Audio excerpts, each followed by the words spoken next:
오늘 본문은 스데반 집사가 사람들이 던진 돌에 맞아서 순교하는 장면이 사도행전 7장에 기록이 되어 있습니다. 왜 스데반 집사가 돌에 맞아 죽었느냐면 십자가에 달린 예수가 메시아인데 유대인 당신들이 그 예수를 십자가에 못 박아 죽였다라고 스데반 집사가 설교했기 때문입니다. 그리고 지금 내가 눈을 들어서 보니까 예수님이 하나님 우편에 서 계신 것을 본다라고 말했을 때에 이 유대인들이 흥분을 하기 시작했습니다. 어떻게 예수 그리스도가 하나님의 아들이 되는가? 그래서 유대인들은, 군중들은 큰 소리를 지르면서 귀를 막았습니다. 그리고 스데반 집사를 성 밖으로 끌고 가서 돌로 쳐 죽였습니다. 그리고 그 이후에 사람들은 더욱 흥분을 해서 교회와 예수 믿는 자들을 없애려고 더욱 날뛰었다고 성경은 기록하고 있습니다. 그 일을 주동했던 사람이 누구였느냐면 사울이에요. 바울이 회심하기 전에 이름이었던 그 사울이 집집마다 찾아가서 남자나 여자나 가리지 않고 끌어내어서 감옥에 넘겼습니다. 이 일 때문에 예루살렘 교회는 큰 박해를 받았고 신자들은 유다 지방과 사마리아 지방으로 다 뿔뿔이 흩어졌던 것이 오늘 이 본문의 전반적인 배경이요 내용입니다. 만약 내가 이런 어려움을 처한다면 어떨까? 예수 믿는다는 이유로 비난을 받거나 박해를 당할 때에 나는 내 믿음을 흔들리지 않을 수 있을까? 혹 우리 교회에 큰 박해가 일어나거나 핍박이 일어나거나 어려움이 일어났을 때 나는 어떻게 해야 할까라는 어떤 그런 고민들을 한번 해볼 수도 있을 것입니다. 또한 우리는 이런 생각들을 늘 하지요. 하나님이 살아계신 분이라면 왜 신자들이 이렇게 고난을 당해야 하는가라는 생각 말입니다. 그런데 우리는 이 질문에 대답하기 위해서 먼저 가져야 하는 믿음이 있습니다. 우리의 마음속에 늘 이 신앙 고백을 가지고 있어야 그 다음에 하나님의 크신 뜻이 보일 수가, 이해할 수가 있습니다. 따라서 합시다. God is good. God is good all the time. 하나님은 선하십니다. 하나님은 모든 일에 항상 선하신다라고 하는 이 신앙을 우리가 가지고 있어야 합니다. 내가 이해하지 못하지만 지금 당장 해답을 얻지 못하지만 하나님은 항상 선하신 분이시고 항상 더 크신 계획이 있다라고 하는 것을 믿는 믿음 안에서 우리가 고민하고 갈등을 하고 또 기도하면 하나님이 우리에게 그것을 응답해 주십니다. 그런데 그런 어려움이 있을 때 하나님 없어 라고 해버리면 하나님과 더욱더 멀어질 수밖에 없는 거죠. 오늘 사도행전 8장 4절에 이렇게 기록을 하고 있습니다. 함께 읽겠습니다. 시작. 그 흩어진 사람들이 두루다니며 복음의 말씀을 전할세. 오늘 두 단어를 우리가 생각을 해서 한번 살펴볼 텐데요. 하나는 흩어진 사람들이라고 하는 단어입니다. 예루살렘에 일어난 박해로 인해서 사람들이 흩어졌습니다. 그리고 흩어진 사람들이 복음을 전했다고 말을 합니다. 그런데 우리는 여기 흩어졌다라고 하는 단어에 조금 더 주의를 기울여야 할 필요가 있습니다.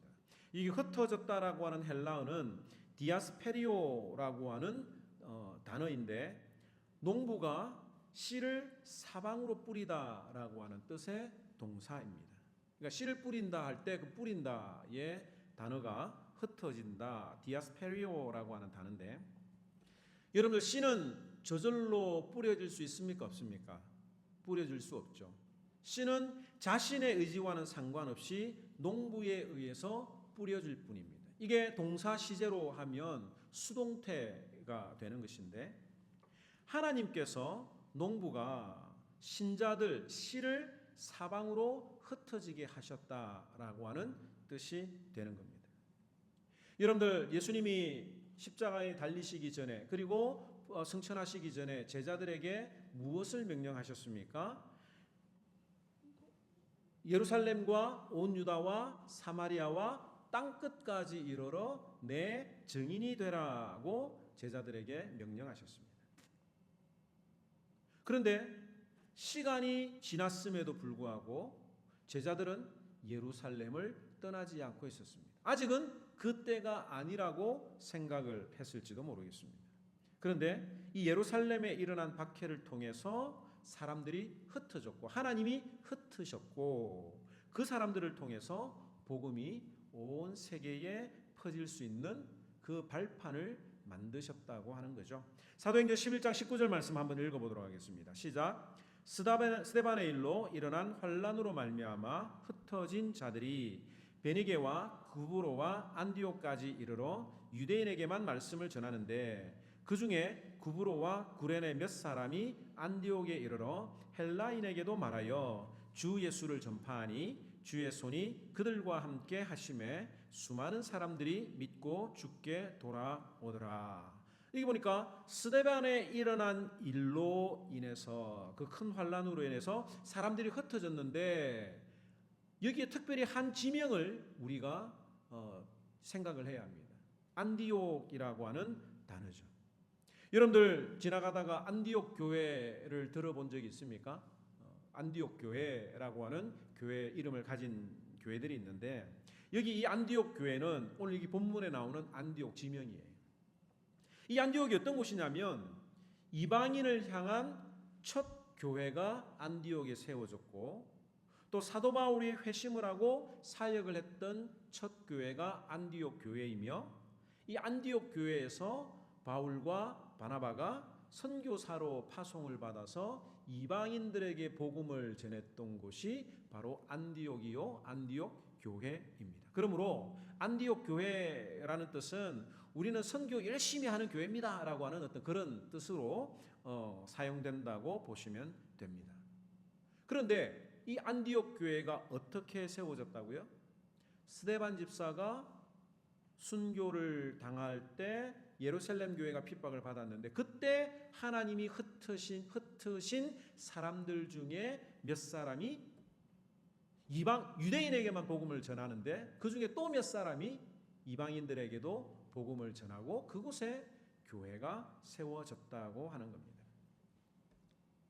물론 우리가 여기서 이런 질문을 할 수 있죠. 하나님이 신자들을 흩으시기 위해서 고난을, 박해를 계획하셨는가라는 질문을 던져볼 수가 있습니다. 물론 여기에 많은 설명이 필요하겠지만 간단하게 설명을 하면 하나님은 우리를 함정에 빠뜨리기 위해서 우리의 신앙을 위해서 일부러 고난에 빠뜨리게 하시지는 않습니다. 왜냐하면 하나님은 악을 미워하시기 때문에 주도적으로 악을 잘못된 길을 계획하시지 않습니다. 시편 5장 4절 말씀을 함께 읽도록 하겠습니다. 시작. 주는 죄악을 기뻐하는 신이 아니시니 악이 주와 함께 머물지 못하며.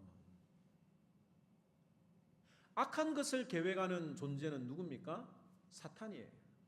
사탄은 늘 하나님의 뜻을 대적하기 위해서 많은 계획들을 세우는데 그 계획들이 다 악한 것입니다. 하나님은 그 사탄의 악한 계획을 다 아세요. 그리고 그 악을 허용하시기는 합니다. 그러나 그 사탄의 악한 계획도 선한 것으로 바꾸시는 분이 하나님이시다고 하는 것을 우리가 믿어야 합니다. 사탄은 여자의 후손을 막기 위해서 온갖 악한 계획을 세웠습니다. 구약 성경을 보면 하나님이 예언하신 그 여자의 후손을 막고 방해하기 위해서 사탄은 온갖 계획을 다 세웁니다. 또 유대인들을 선동해서 예수님을 십자가에 못 박아 죽게 만들었습니다. 아마 사탄은 하나님의 아들 예수 그리스도가 십자가에 못 박혔을 때에 이제 우리는 이겼다. 더 이상 하나님이 약속하신 여자의 후손은 없을 것이다 라고 자신만만해했는지도 모르겠습니다. 그런데 하나님께서는 그 예수 그리스도가 이 땅에 죽으셨지만 부활하게 하심으로 말미암아 죽음으로 온 세상을 구원하시고 사탄의 그 악한 계획을 선한 것으로 바꾸셨다고 하는 것입니다. 우리가 이 땅에 살아가면서 99% 1%의 어떤 그런 가능성으로 하나님의 선한 계획에 따라 악을 허용하시는 경우들도 있지만, 이 목회를 하면서 제 자신을 돌아보거나 우리 성도들의 모습들을 돌아보면 우리가 잘하는데도 하나님 앞에 고난을 당하거나 핍박을 당하는 경우들은 그렇게 많지 않는 것 같아요. 거의 대부분의 경우들을 보면 내가 잘못 판단하고 내가 하나님 앞에 잘못 선택했기 때문에 당하는 고난과 고통이 더 많다는 것을 보게 됩니다. 야고보서에서도 그렇게 이야기를 하고 있죠. 하나님은 우리를 시험하시는 분이 아니라고 말입니다. 그럼에도 불구하고 신자들이 실수하고 잘못하고 잘못 판단해서 어려움에 당하는 그런 일들이 훨씬 더 많이 일어나지만, 그럼에도 불구하고 하나님은 우리의 고통과 고난과 괴로움을 합력하여 선한 것으로 바꾸시는 분이라고 하는 것을 우리는 분명히 믿어야 합니다. 로마서 8장 28절 말씀은 우리가 평생에 붙들고 암송하고 외워야 할 말씀인 것 같아요. 함께 읽어보도록 하겠습니다. 시작. 우리가 알거니와 하나님을 사랑하는 자 곧 그 뜻대로 부르심을 입은 자들에게는 모든 것이 합력하여 선을 이루느니라. 사탄은 스데반 집사의 순교를 통해서 예루살렘에 큰 박해를 가했지만, 그 일로 인해서 초대교회는 넘어지고 쓰러질 것 같았지만 하나님께서는 그 박해를 통해서 사람들을 흩으셨고 그 흩어진 사람들을 통해서 복음을 전하게 하셨다라고 하는 것을 우리는 기억해야 합니다. 그러므로 우리는 모든 일에 하나님의 선하심이 있다고 하는 것을 믿으면 좋은데, 그 선하심을 믿지 못하고 넘어질 때가 있다는 거죠. 오늘 이 본문에 두 번째 눈에 띄는 구절이 있습니다. 8장 1절 말씀 한번 읽도록 하겠습니다. 시작. 사울은 그가 죽임당함을 마땅히 여기더라. 그날에 예루살렘에 있는 교회에 큰 박해가 있어 사도 외에는 다 유대와 사마리아와 모든 땅으로 흩어지니라. 모든 사람이 유대와 사마리아와 모든 땅으로 흩어졌는데 누구는 흩어지지 않았다고요? 누구? 따라서 합시다. 사도 외에는. 사도는 예루살렘에 남아 있었다라고 하는 거예요. 우리가 여기서 질문을 한번 던져볼 필요가 있습니다. 모든 사람들은 다 흩어졌는데 왜 사도들은 박해를 피해서 도망가지 않았을까? 어떻게 생각해 보면 사도들은 박해에도 불구하고 예루살렘 교회를 지켰구나라고 생각을 할 수도 있는 거죠. 참 저들의 신앙이 대단하다. 그런데 땅끝까지 복음을 전하라고 하는 그 주님의 말씀 앞에 비추어 보면 그 사도들이 예루살렘을 떠나지 않은 것은 긍정적인 의미로 남아 있었던 것이 아니라 부정적인 의미로 남아 있었던 것으로 생각할 수가 있습니다. 하나님이 흩으시면 흩어져야 되잖아요, 그죠? 그런데 이 사도들은 끝까지 버텼다라고 하는 것을 우리는 생각해 볼 수가 있습니다. 왜 예루살렘을 떠나지 않았을까? 여기는 많은 신앙적인 그 영적인 상상을 할 수 있는 부분인데 저는 이런 생각이 드는 거예요. 이 사도들에게 예루살렘은 너무나도 매력적이고 너무나도 특별한 장소였습니다. 예수님이 승천하시면서 몇 날이 못 되어 내가 너에게 약속한 성령님을 보내주겠다라고 약속을 했는데 그곳에서 성령님을 만났습니다. 성령님의 강력하신 임재를 경험을 했고 뜨거워졌고 그곳에 첫 교회인 예루살렘 교회가 세워졌습니다. 예루살렘에서 사도들이 복음을 전하니까 하루에도 수천 명씩 회개하던 그런 역사가 일어난 곳입니다. 가장 열매가 많이 맺혔던 곳, 가장 사역의 기쁨을 누리고 넘쳤던 것이 바로 예루살렘이었다는 것은 분명한 사실이죠. 그런데 그런 장소를 떠나기가 쉽지는 않았을 것입니다. 여러분들 한번 생각해 보시기 바랍니다. 수만 명 모이는 대형교회 목사님들이 모든 것 다 내려놓고 아무도 자신을 알아주지 못하는 곳에 가서 사역을 하라고 하면 쉽겠습니까? 작은 교회 목사님이 큰 교회로 옮기는 것은 너무나도 당연한 것이고 쉽게 하지만 큰 교회 목사님들이 좋은 곳에서 설교를 하고 많은 열매를 누리던 그곳에서 떠나기는 쉽지 않을 것입니다. 또 성도들도 마찬가지지요. 내가 은혜를 받았던 그 교회를 떠나서 내가 정말 사역의 기쁨을 누리던, 교회 가는 것이 즐겁던 그 교회를 떠나서 아무도 알아주지 않고 내가 다 해야 할 것 같은 그런 작은 개척교회에 가서 섬기는 것이 쉽겠습니까? 사도들이 예루살렘을 떠나지 않았던 이유는 그 예루살렘에 대한 기쁨, 환상 혹은 고정관념 때문이었습니다. 이 유대인들에게는 또 한편 그들에게 가지고 있었던 것은 뭐냐면 이 복음은 이방인들에게 주어지는 것이 아니라 유대인들에게 전해져야 된다라고 하는 생각이 여전히 이 사도들의 마음속에도 남아 있었다라고 하는 거죠. 이 사도들의 고정관념, 이 이방인들에게 복음 전하는 것은 안 되고 유대인이 먼저다, 유대인에게 먼저 복음을 전해야 된다라고 하는 이 고정관념을 하나님이 깨시게 되는데 그 일에 한 사람을 사용하십니다. 그게 누구냐면 빌립이에요. 다른 사도들은 예루살렘을 떠나지 않았지만 빌립은 어디로 갔느냐면 사마리아 성으로 가서 복음을 전합니다. 8장 5절 말씀 함께 읽도록 하겠습니다. 시작. 빌립이 사마리아 성으로 내려가 그리스도를 백성에게 전파하니. 자, 예루살렘과 그 다음에 어디라고 그랬습니까? 유다와. 많은 사람들이 유다로 흩어졌습니다. 그 다음에 가야 되는 곳이 어디입니까? 사마리아예요. 그런데 이 사마리아는 여러분들이 잘 알고 있는 것처럼 유대인들이 참 경멸했던 곳이었습니다. 사마리아인들은 유대인들이 상종하지 않는, 경멸하는 그런 민족이었는데, 잠시 설명을 하자면 과거에 아수르가 북이스라엘을 정복을 하면서 사마리아 지역에 있는 남자들을 다른 곳으로 옮겼습니다. 그리고 다른 지역에 있는 이방인 남자들을 사마리아로 데리고 와서 서로 결혼을 하고 혼합되도록 했습니다. 그렇게 한 이유는 그렇게 서로 이렇게 문화가 섞이고 결혼을 하고 하면서 자신들의 그 통치 능력과 영향력이 더욱더 커지도록 하기 위한 그런 목적이었습니다.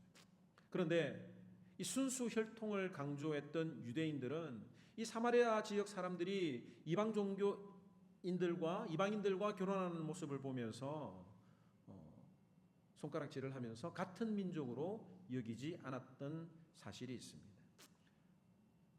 그런 비난을 받으니까 사마리아인 역시 유대인들을 비난하면서 서로 앙숙이 되었죠.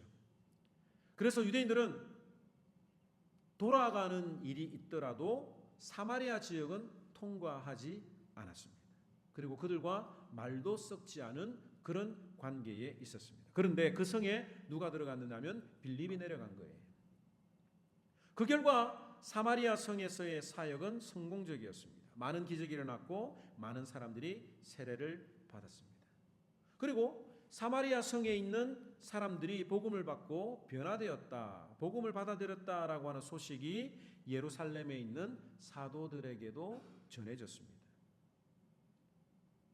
그 사도들이 그 사실을 믿었느냐 하면 못 믿었어요.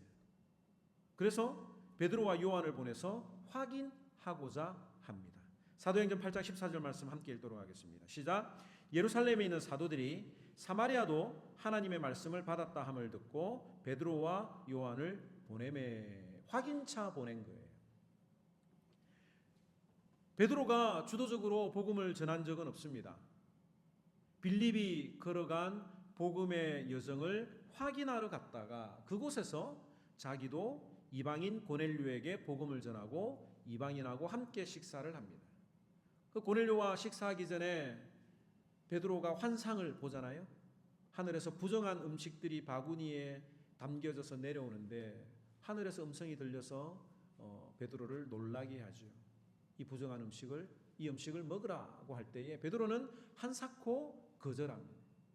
부정한 음식을 먹을 수 없습니다. 그리고 그 환상을 꾸고 난 이후에 고넬료의 종이 와서 함께 식사하자는 이야기를 들었을 때에, 그리고 고넬료의 집에 가서 함께 식사하며 복음을 전했을 때에야 비로소 그 환상이 어떤 의미인지 깨달았던 거죠. 이방인들에게도 하나님은 복음의 문을 여셨구나. 그것을 이제 베드로가 하나 깨닫기 시작합니다. 그런데 예루살렘에 남아있던 다른 사도들은, 제자들은 베드로가 이방인하고 밥 먹었다는 소식을 또 듣게 되는 거예요. 그러면서 베드로를 불러서 책망하기 시작합니다. 어떻게 이방인하고 함께 식사하고 교제할 수 있는가? 이런 사실들이 무엇을 증거합니까? 땅끝까지 이르러 복음을 전해야 되는 제자들이, 예수님의 명령을 직접 들었던 그 제자들의 마음속에 그들의 마음은 땅끝까지 열려있지 않았다라고 하는 사실이에요.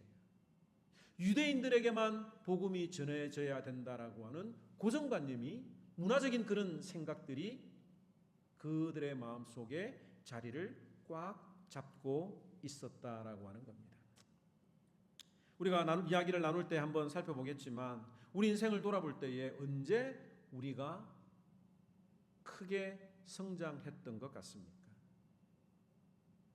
환난이나 어려움이나 이런 일들을 당하면서 내가 겸손해질 때, 이 고정관념이 깨어질 때 더 큰 하나님을 만나고 내 생각이 점점 더 커지는 것을 우리가 경험하지 않습니까? 즐거울 때, 행복할 때에는 그냥 기쁘고 평탄하지만 그럴 때 성장하기는 참 쉽지 않은 것 같아요. 그러나 큰 일을 당하고 나면, 큰 위기를 겪고 나면 내가 깨어지고 내 고집이, 내 고정관념이 깨어지는 것을 많이 경험하게 되지요. 그런데 예수님의 제자 중에 누가 이것을 빨리 깨달았다고요? 빌립이 그것을 깨달았습니다. 사도행전 8장 26절 말씀 함께 읽도록 하겠습니다. 시작. 주의 사자가 빌립에게 말하여 이르되 일어나서 남쪽으로 향하여 예루살렘 가사로 내려가는 길까지 가라 하니 그 길은 광야라. 좀 설명을 하자면, 빌립은 사마리아 성에서 복음을 전해서 복음의 그 열매를, 기쁨을 맛보았습니다. 그런데 성령님이 그 사마리아에서 잘 사역하고 있는 빌립에게 광야로 내려가라고 말씀을 하셨습니다. 저 같아도 또 다른 사도들이라면 그 사마리아를 버리지 않고 그냥 그곳에서 그냥 이대로 살겠습니다 라고 했을지도 모르는데, 이 빌립은 지혜로웠던 사람 같아요. 그 성령님의 인도하심을 따라 광야로 내려가서 누구를 만납니까? 에디오피아 여왕의 그 국고를 담당하는 재무부 장관인 한 내시를 만나게 되고, 그 내시에게, 이방인에게 복음을 전하는 장면이 기록이 되어 있습니다. 이 빌립은 가만 보면 큰일 당하기 전에, 어려움을 당하기 전에 말씀에 반응했고 성령님의 인도하심을 따라 순종했더니 그 고정관념이 빨리 깨지고 사마리아뿐만 아니라 이방인에게까지 복음을 증거하는 첫 예수님의 제자가 되었다라고 하는 것을 보게 됩니다. 그러므로 우리가 매일 성경 읽고 순종하고 편안할 때에 하나님의 뜻을 깨닫고 하나님의 뜻을 순종하는 이런 빌립과 같은 지혜로운 삶을 살아가는 것이 얼마나 귀하고 좋겠습니까? 물론 어려움을 당해서 그때라도 깨닫고 하나님의 뜻에 순종하는 것도 좋은 일이긴 하지만, 저라면 빌립과 같은 삶을 살아가고 싶어요. 7월 22일부터 25일 동안 단기 선교를 떠납니다. 처음에는 단기 선교라고 부르지 않고 선교 여행이라고 했습니다. 가서 우리가 뭘 할 수 있을까? 또 어떻게 하면 그 선교사님 사역에 방해되지 않고 그 선교지를 이해하고 또 영혼 사랑하는 것을 배울 수 있을까라는 것에 초점을 맞추었습니다. 그런데 약 5개월 동안 기도하고 준비하면서 우리의 모습을 돌아보니까 우리가 생각했던 것보다, 계획했던 것보다 더 많은 일들을 할 수 있겠구나라는 생각이 듭니다. 그리고 선교사님도 너무 우리의 계획을 듣고 좋아하셨습니다. 그러면서 제 마음속에 이제는 우리가 선교 여행팀이 아니라 단기 선교팀이라고 불러도 되겠구나라는 그런 생각을 합니다. 하나님께서 우리를 준비시키셨고 사용하실 것이라고 하는 확신이 생기게 되었습니다. 총 5교회에서 학생들과 부모들을 대상으로 여름 성경학교를 진행할 계획입니다. 참석 예상 인원은 학생이 500명, 그 다음에 어른들이 500여 명 됩니다. 그리고 프로그램은 이렇게 진행될 것입니다. 다음 주에 그 맛보기를 또 보여드리겠지만 예배 전에 같이 우리 선교지에 가는 어떤 그런 상상을 하면서 우리가 어떤 일을 할지 우리가 가 있는 동안에 함께 기도해 주기를 바라는 마음에서 설명을 해드립니다. 아이들이 들어오면 한글 이름으로 빼드로 이러면은 한국말로 빼드로 해가지고 이름을 다 붙여줄 거예요. 어른이나 아이나 다 그 가슴에 이름표를 붙여줘서 우리도 그들의 이름을 부르면 친근해지겠죠. 더욱더 가까워지겠죠. 우리들도 그 스페인어, 그러니까 멕시코 이름을 하나씩 다 명찰을 달아가지고 저는 파블로 박씨니까 피니까 파블로 베드로 맞죠? 저기 바울 맞죠? 파블로라고 하는 이름. 아내는 마리아 것 같은데. 아무튼 그렇게 해서 우리도 그들에게 서로 이름을 나누면서 서로 친근하게 다가갈 것입니다. 그리고 예배 전에 모든 팀원들이 나와서 앞에 서면 우리 학생 중에 한 학생이 돌아가면서 할 겁니다. 스페인어로 우리를 소개할 겁니다. 우리는 미국의 노스캐롤라이나 저 시골에 있는 샬롯에서 왔는데 우리 오랫동안 여러분들을 기도하고 후원하고 또 준비했다라고 하는 이런 이야기들을 스페인어로 설명을 하고 난 다음에 소개한 다음에 예수 사랑하심을 우리가 4부로 특송을 할 계획입니다. 한국말로, 영어로, 스페인어로 1절을 다 찬양을 하고 그 다음에 인사하고 들어가면 이제 다른 학생이 남아서 혼자 자신의 그 테스트모니, 간증을 스페인어로 학생들에게 또 다른 그 예배 참석하는 분들에게 자기 간증을 할 것입니다. 그리고 현지 목사님이, 메시지는 현지 목사님이, 현지 교회 목사님이 설교를 하실 거예요. 그리고 설교가 다 끝나고 예배가 끝나고 난 다음에 오늘 예배 중간에 드렸던 I'm so blessed라고 하는 그 찬양을 우리가 하면서 율동을 할 것입니다. 그런데 그냥 보여주는 게 아니라 스페인어로 우리 친구들에게 직접 노래도 가르쳐주고 자 이렇게 해보세요, 이렇게 하세요, 이런 것들을 다 스페인어로 해서 아이들하고 함께 이 찬양을 배우고 율동을 할 것입니다. 여러분들 가사를 다 보셨지만 나는 기쁠 때도 슬플 때도 나는 물러서지 않습니다. 내 마음속에는 예수 그리스도가 있기 때문에 내 기쁨을 빼앗기지 않는 그런 하나님의 자녀입니다라고 하는 그 가사가 이 아이들에게 복음으로 전해지기를 바라는 겁니다.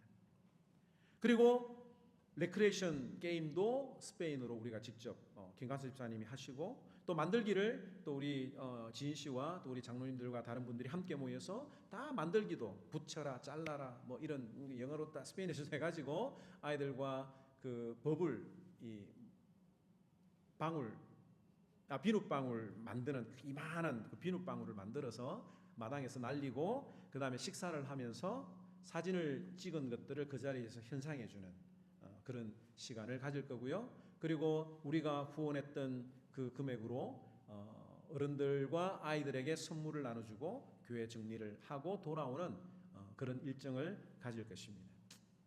그리고 돌아오면 저녁에는 또 모여가지고 기도회 선교사님이 1시간 기도회 딱 준비해 놓으셨고 그 다음날 사역을 또 우리가 준비를 할 좀 빡빡한 계획들입니다. 근데 하나님께서는 우리에게 이런 준비를 하게 하셨습니다. 오래전부터 선교와 교육에 재정의 50%를 사용하게 하는 복을 허락해 주셨습니다. 그리고 단기 선교를 갈 수 있는 기회를 달라고 기도를 많이 했습니다. 자녀들에게 한 영혼 사랑하는 뜨거운 믿음이 그 선교지에서 경험되기를 원하는 분들이 있었고, 또 재정까지 허락되게 되었습니다. 뿐만 아니라 우리 자녀들이 이 선교지에서 잘 적응할 수 있는 그런 훈련을 잘 받았습니다. 선교사님이 늘 이렇게 통화를 하면서 준비를 하면서 이야기를 하시는 것이, 우리 아이들이 잘 따라올 수 있을까라는 걱정을 많이 하는 거예요. 선교사님은 그동안에 많은 교회 선교팀들을 맞았는데, 그 선교지에 와서 문화와 음식에 적응하지 못하고 따로 노는 학생들을 너무 많이 보는 거예요. 복음의 그 도구가 되는 것이 아니라 복음을 방해하는 그런 일들을 많이 보았기 때문에 선교사님이 우리에게 신신당부한 그런 내용들이 있었습니다. 그런데 알다시피 우리 단기 선교를 준비하는 학생들의 모습을 보면 적극적이에요. 아주 그냥 언어는 뭡니까? 자신감이거든요. 우리 아이들이 들어보면 진짜 잘하는 것 같은데 사실은 또 그게 아닌 것 같고, 근데 자신 있게 말하는 거 보면 정말 잘하는 것 같아요. 또 열심히 하고, 우리 어르신들도 하나하나 그 단어를 찾아가면서 노래 가사를 다 분석하고 해석하고 하는 모습들을 우리가 보게 됩니다. 또 멕시코에서 살았던 경험을 가진 분들이 준비되어서 보통 일반적으로 선교지를 가면 우리가 한국말을 하면 선교사님이 스페인어로 통역을 하거나, 또 우리가 영어를 하면 그 현지 또 도와주시는 분이 스페인어로 통역을 하는 경우들이 대부분인데, 우리가 학생들과 어른들이 함께 직접적으로 소통할 수 있다라고 하는 것이 얼마나 큰 축복인지 모르겠습니다. 무엇보다도 이 일을 위해서 우리 모든 성도들이 오래전부터 함께 기도하고 있다는 거예요. 구원하고 계시다는 것이 가장 든든합니다. 오늘 이 이야기를 드리는 이유는 일정을 위해서, 건강을 위해서, 사역의 열매를 위해서 함께 기도해 주시기 바랍니다. 벌써 선교 팀원들 중에 이 기도 제목을 놓는 분들이 있어요. 가야 되는 상황인데 참 어려운 어떤 그런 상황들이 발생하기도 합니다. 또 선교지에서 어떤 일이 일어날지 모르지만 우리가 기도로 단단히 준비해서 하나님이 무슨 일을 하시든지 따라서 합시다. 합력하여 선을 베푸시는 분이다. 이 믿음으로 우리는 나아가기를 원합니다. 우리 주님이 오늘 여러분들에게 이 말씀을 통해서 흩어질 때에 나를 이 샬롯이라고 하는 이곳에 머물러 있게 하는 것이 아니라 이번 단기 선교를 통해서 우리의 마음과 생각이 넓어지고 흩어지기를 원하시는 그 성령님의 인도하심 앞에 직접 가고, 또 내년에 기회가 되면 더 많은 분들이 가면 좋겠어요. 또 기도함으로 내가 직접 가지는 못하지만 함께 영으로 소통하면서 선교 현장에서 함께 사역하는 그런 경험을 하는 우리 모든 하모니인들이 되기를 주님의 이름으로 축원합니다.